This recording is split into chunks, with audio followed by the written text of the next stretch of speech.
Maoist అగ్రనేత రామకృష్ణ క్షేమంగా ఉన్నాడు. ఈ మాట చెప్పింది ఎవరో కాదు, ఆర్కే ఆచూకీ కోసం కోర్టు వరకు వెళ్లిన పౌర హక్కుల నేతలే. నిన్న మొన్నటిదాకా ఆర్కే అదృశ్యం వెనుక పోలీసులే ఉన్నారంటూ ఆరోపించిన వారు ఇప్పుడు ఆయన క్షేమంగానే ఉన్నారంటూ తేల్చేశారు. అయితే పోలీసులు మాత్రం పౌర హక్కుల నేతల ఆరోపణలు అసత్యమని మరోసారి స్పష్టమైందంటున్నారు. ఆర్కే ఆచూకీని పోలీసులకు తెలపాలంటున్నారు.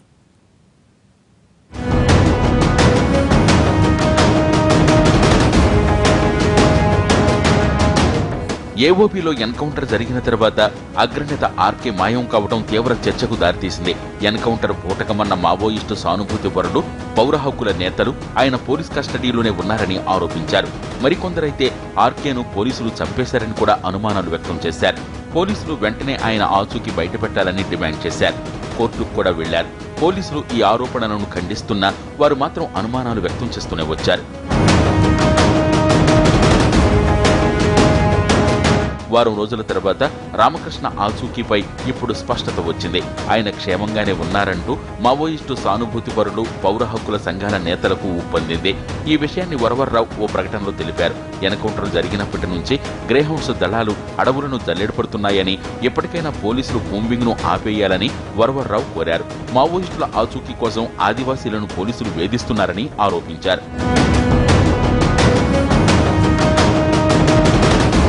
ఆర్కే ఆచూకీ దొరికిందంటూ పౌర హక్కుల సంఘాల నేతలు ప్రకటించడంతో ఏపీ పోలీసులు తమకు ఆ వివరాలివ్వాలని డిమాండ్ చేశారు.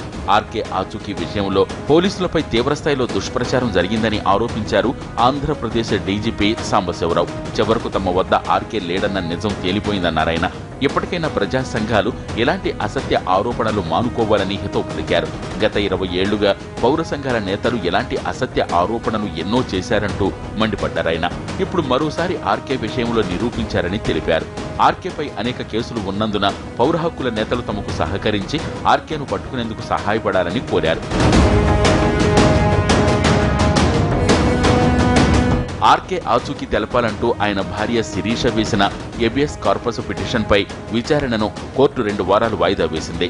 ఆర్కే పోలీసుల అదుపులోనే ఉన్నట్లు శిరీష తరపు లాయర్ కోర్టులో వాదించారు. అలాంటి ఆధారాలుంటే తమ ముందు ఉంచాలని, తగిన ఆదేశాలు జారీ చేస్తామని కోర్టు స్పష్టం చేసింది. ఆధారాలు సమర్పించేందుకు 2 వారాల గడువు కోరారు లాయర్. ఓవైపు కోర్టులో కేసు నడుస్తుండగానే ఆర్కే క్షేమంగానే ఉన్నాడన్న విషయం వెలుగులోకి వచ్చింది. దీంతో మావోయిస్టు పార్టీ, కుటుంబ సభ్యులు సంతోషం వ్యక్తం చేస్తున్నారు. అయితే ఆర్కే ఎక్కడున్నాడు అన్నది కీలకంగా మారింది.